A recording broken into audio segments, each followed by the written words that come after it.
Belum lama ini ada berita yang cukup menghebohkan.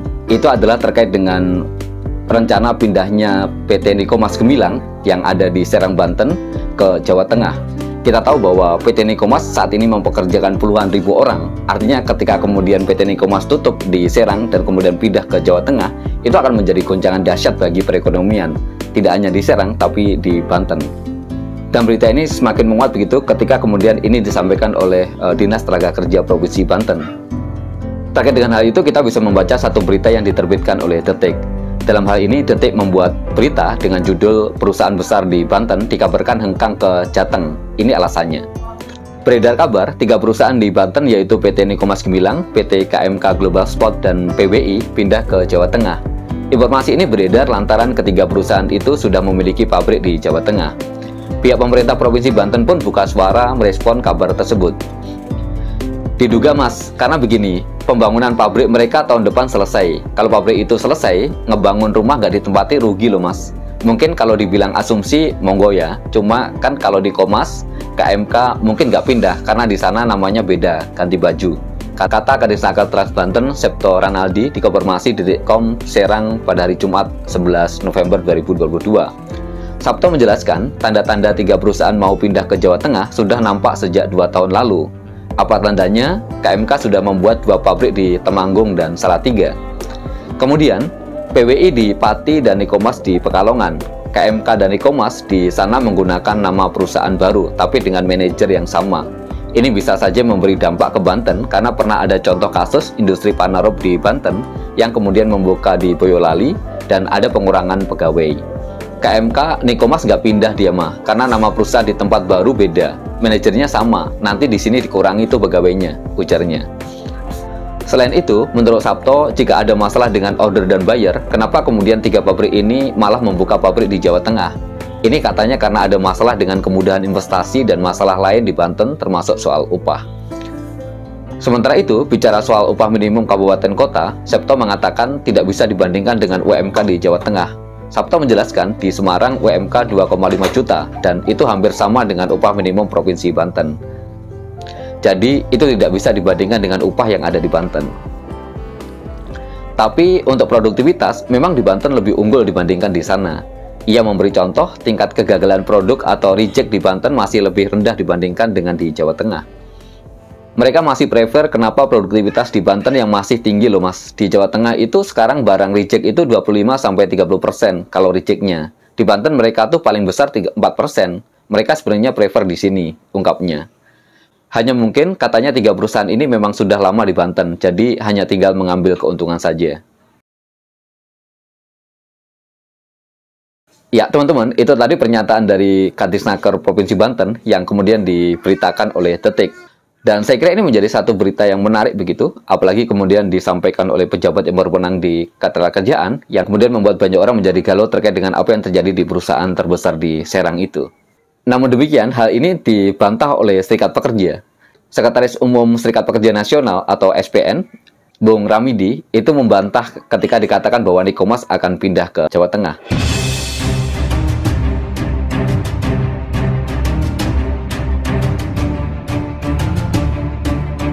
Sekretaris Umum Serikat Pekerja Nasional atau SPN, Ramidi membantah PT Nikomas Gemilang merelokasi pabriknya dari Serang, Banten ke Jawa Tengah. Ia mengklaim justru perusahaan itu membangun pabrik baru, tapi tanpa meninggalkan pabrik yang sudah ada di Serang. Nikomas bukan hengkang, tapi buka pabrik baru di Jawa Tengah, kata Ramidi saat dihubungi CNN Indonesia pada hari Sabtu 12 November. Dia juga menyayangkan pihak Disnaker Trans Banten bahwa ada 3 pabrik yang akan tutup. Menurutnya, pernyataan itu hanya membuat gaduh di kalangan pekerja dan masyarakat. Jadi itu isu yang tidak benar. Orang pemerintah juga statement bikin gaduh. Di Serang itu nggak tutup, kata dia. Sebelumnya, 3 perusahaan di Serang, Banten disebut akan merelokasi pabrik ke daerah Jawa Tengah. Perusahaan itu yakni PT Nikomas Gemilang, PT KMK Global Spot, dan PWI. Ramidi sendiri hanya mengkonfirmasi bahwa PT Nikomas akan membuat pabrik baru tanpa menutup pabrik yang telah ada di Serang, tapi tak menyinggung 2 perusahaan lain. Kepala Disnaker Trans Banten, Sabto Kalnadi, sebelumnya mengatakan ketiga perusahaan saat ini tengah mendirikan pabrik di sejumlah daerah di Jawa Tengah. PT Nikomas Gemilang disebut akan memindahkan pabriknya ke Pekalongan. PT KMK Global Sport disebut akan pindah ke Salatiga dan Temanggung, sementara PWI 1 dan 2 ke Pati. Ia mengatakan perpindahan pabrik-pabrik ini akan berdampak terhadap perekonomian Banten, terutama untuk warga sekitar pabrik, mulai dari karyawan hingga pedagang makanan atau pengusaha kos-kosan.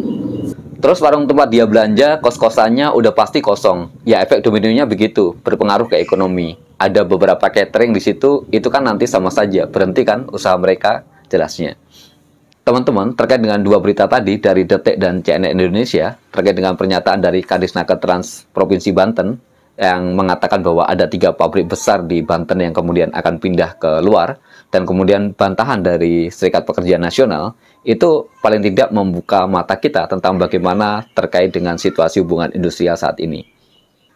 Tidak bisa dipungkiri, sejak beberapa tahun yang lalu, ancaman relokasi seringkali diutarakan, seringkali disampaikan. Bahkan ini seringkali digunakan untuk menyandera kaum buruh, untuk tidak menuntut upah yang terlalu tinggi, untuk tidak neko-neko begitu terkait dengan permasalahan hubungan industrial. Tapi kemudian buruh sadar bahwa mereka adalah orang yang menjadi bagian penting dari perusahaan itu. Mereka yang setiap hari juga bekerja di sana, yang setiap hari juga mengikuti perkembangan perusahaannya, tentulah mereka juga paham tentang apa yang menjadi kondisi di perusahaannya. Artinya mereka bisa melihat sampai sebatas mana tuntutan kaum buruh untuk kenaikan upah itu bisa diperjuangkan, bisa disuarakan. Dan ketika mereka melihat bahwa kondisi perusahaannya memang tidak mampu, ya mereka juga pasti akan bijak untuk tidak menuntut yang berlebihan kepada perusahaan. Termasuk ketika saat ini kaum buruh berjuang untuk meminta agar kenaikan upah di tahun depan itu setidaknya 30%, itu juga berdasarkan hitung-hitungan bahwa kenaikan sebesar itu mampu dipenuhi oleh perusahaan. Pada saat yang sama, kita juga meminta pemerintah untuk tidak memperkeruh suasana, misalnya dengan menyebarkan informasi yang justru membuat resah masyarakat dan para pekerja. Bagi kaum buruh, hal itu akan menurunkan semangat kerja dan pada akhirnya mengganggu produktivitas. Ramidi, Sekretaris Jenderal KSPI, sekaligus Sekretaris Umum Serikat Pekerja Nasional. Serikat Pekerja Nasional adalah federasi dengan basis utamanya adalah sektor tekstil, sandang, kulit, sepatu. Yang hari ini oleh pemerintah dan para pengusaha hitam selalu mengatakan ada ancaman PHK, bahkan ada PHK. Yang perlu kita garis bawahi besar-besar adalah bahwa ada beberapa PHK hari ini, tetapi sebetulnya itu imbas dari 3 tahun, 4 tahun yang lalu, yang prosesnya baru selesai hari ini. Jadi kalau dibilang hari ini ada PHK, satu, itu bukan. Kemudian yang kedua, kalau ada penutupan pabrik atau PHK, sejatinya itu bukan penutupan pabrik, tapi ekspansi ke tempat lain, ya. Jadi bukan penutupan pabrik, tetapi pemindahan pabrik dari wilayah Jakarta. Mereka menghindari upah yang dianggap tinggi. Sekali lagi dianggap tinggi, walaupun para buruh kami mengatakan itu nggak tinggi gitu loh. Karena berapa sih angka 4 juta kayak gitu. Nah, mereka hanya ingin memindahkan dari yang berupah tinggi ke daerah yang upahnya sangat rendah.